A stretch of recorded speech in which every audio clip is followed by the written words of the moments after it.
नमस्कार, click India देख रहे हैं आप। मैं हूं आपके साथ राजेश सिंह। आज सामान्य खबरों से हटके, राजनीति से हटके एक ऐसी खबर पर चर्चा करते हैं जो कि डेवलपमेंट को लेकर है।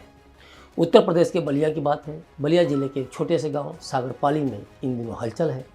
तेल और प्राकृतिक गैस निगम ONGC यहाँ एक संभावित कच्चे तेल भंडार की खोज में जुटा है।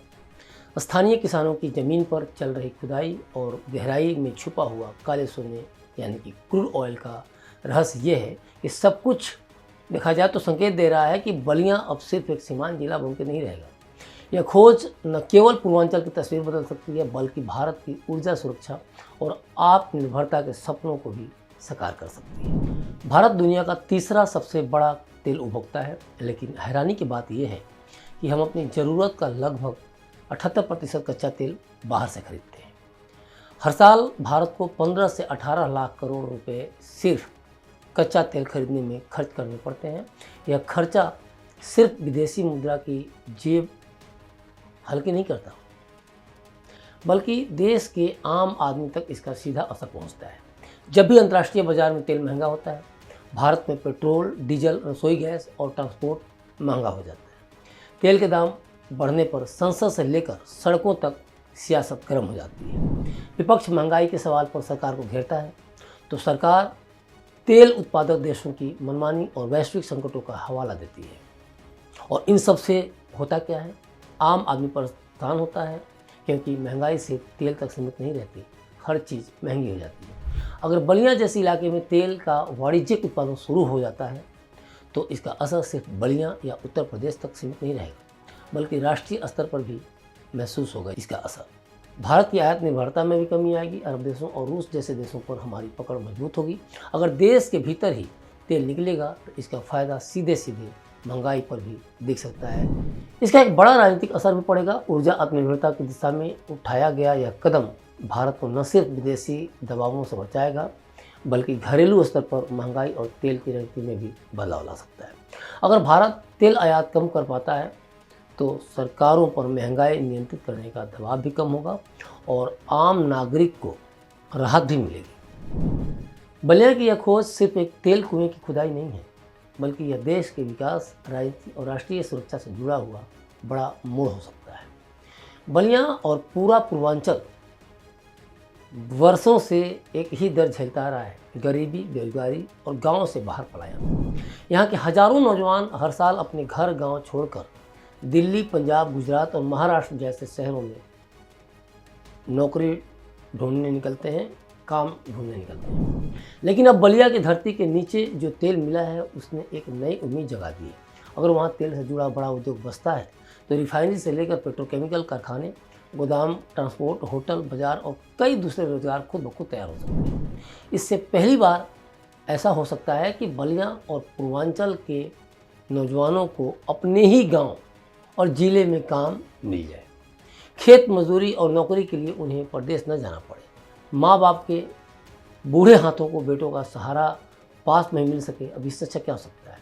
और न ही उन्हें उलाहना भी सुनना पड़ेगा कि आप अपनी स्टेट छोड़कर यहाँ के नौकरी ढूंढ रहे हो। तेल के इस खजाने से सिर्फ सरकार की आमदनी नहीं बढ़ेगी, बल्कि गाँव-गाँव में नई दुकानें तो खुलेंगी, सड़कों पर ट्रक दौड़ेंगे और गाँव में भी बाज़ारों की रौनक दिखेगी। ये भी क्लियर है। अगर सही से काम हुआ तो पलायन की मजबूरी बहुत हद तक कम हो सकती है। यह मौका है कि जो पूर्वांचल अब तक बदहाली और खाली हो चुके गांवों का उदाहरण बनता था, वही अब रोजगार और खुशहाली की नई मिसाल बन सकता है। तेल की इस खोज ने भले ही बलिया को अचानक से देश के ऊर्जा नक्शे पर चमका दिया हो, लेकिन इस सपने के पीछे किसानों की चिंता भी उतनी ही बड़ी है। ONGC ने जो ज़मीन ली है उसके बदले किसानों को किराया और मुआवजा मिलने की बात ज़रूर हो रही है, पर सवाल सिर्फ पैसों का नहीं है। यह ज़मीन किसानों के लिए सिर्फ रोजी रोटी का साधन नहीं, बल्कि पीढ़ियों से जुड़ी उनकी पहचान है। बलिया के किसान जानते हैं कि ये वही खेत है जिनमें उनके पूर्वजों ने हल चलाया, फसल उगाई और उन्हीं खेतों से उनका सामाजिक और सांस्कृतिक जीवन जुड़ा है। ऐसे में अगर कल को बड़ी मात्रा में ज़मीन अधिग्रहण हुआ तो क्या मुआवजे की रकम इस पहचान की भरपाई कर पाएगी? सवाल यही नहीं है कि किसान को कितने पैसे मिलेंगे, असली सवाल ये भी है कि क्या इस विकास में किसानों की मर्जी, उनकी परंपराएं और उनकी जीवन शैली को सम्मान मिलेगा? क्या सरकार और कंपनियां यह भरोसा देंगी कि जिनके बल पर यह विकास हो रहा है उन्हें सिर्फ कुछ नोटों से नहीं तौला जाएगा, बल्कि उन्हें सामाजिक सुरक्षा, पुनर्वास और खेती से जुड़े उनके अधिकार भी मिलेंगे? किसानों की यह भी मांग है कि मुआवजा सिर्फ बाजार दर पर न हो, बल्कि उनकी भावनाओं, उनकी आजीविका और उनके भविष्य को ध्यान में रखकर तय हो, क्योंकि ज़मीन बिकने से सिर्फ खेत नहीं छूटते, पूरा जीवन बदल जाता है। बलिया की इस नई कहानी में यह सुनिश्चित करना जरूरी है कि किसान सिर्फ दर्शक न बने रहें, बल्कि वे इस विकास के हिस्सेदार भी हों, सम्मान के साथ, अधिकार के साथ। सागरपाली गंगा नदी से महज 4-5 किलोमीटर दूर है।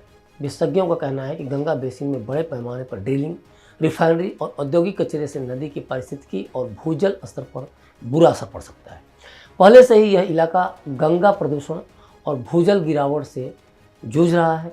अगर परियोजना आगे बढ़ती है तो एक सख्त पर्यावरणीय मूल्यांकन और सतत विकास नीति की ज़रूरत होगी, ताकि तेल के साथ साथ गंगा भी सुरक्षित रह सके। ओएनजीसी के लिए भी यह काम आसान नहीं है। गंगा बेसिन में 3000 मीटर की गहराई में खुदाई करना तकनीकी रूप से चुनौतीपूर्ण है। भूजल स्तर ऊंचा होने से खुदाई में पानी निकालना लगातार जरूरी है। ओएनजीसी ने अप्रैल 2025 तक खुदाई और परीक्षण पूरा करने का लक्ष्य रखा है, लेकिन रिजर्व तभी उपयोगी होगा जब वाणिज्यिक उत्पादन संभव और लाभकारी सिद्ध हो। दूसरी बात कि अगर बलिया से तेल निकलता है और प्रयागराज तक इसका विस्तार होता है तो भारत के लिए यह घरेलू उत्पादन का नया द्वार खोलेगा। इससे अरब देशों और रूस जैसे आपूर्तिकर्ता देशों पर निर्भरता कम होगी, विदेशी मुद्रा की बचत होगी और भारत ऊर्जा आत्मनिर्भरता के लक्ष्य की ओर बहुत तेज़ी से आगे बढ़ेगा। कुल मिलाकर देखें तो बलिया की यह खोज भारत के लिए नई उम्मीद लेकर आई है। यह सिर्फ ऊर्जा का नहीं, बल्कि पूर्वांचल के विकास और सम्मान लौटाने का अवसर है। लेकिन यह विकास तभी सार्थक होगा जब किसान, पर्यावरण और स्थानीय संस्कृति को बराबरी से जगह दी जाए। ओएनजीसी और सरकार के सामने सबसे बड़ी चुनौती यही है कि वे आर्थिक, सामाजिक और पर्यावरणीय संतुलन कैसे बनाएं। यदि सही रास्ता चुना गया तो बलिया सचमुच भारत का अगला ऊर्जा हब बन सकता है। तो अभी तक के लिए बस इतना ही।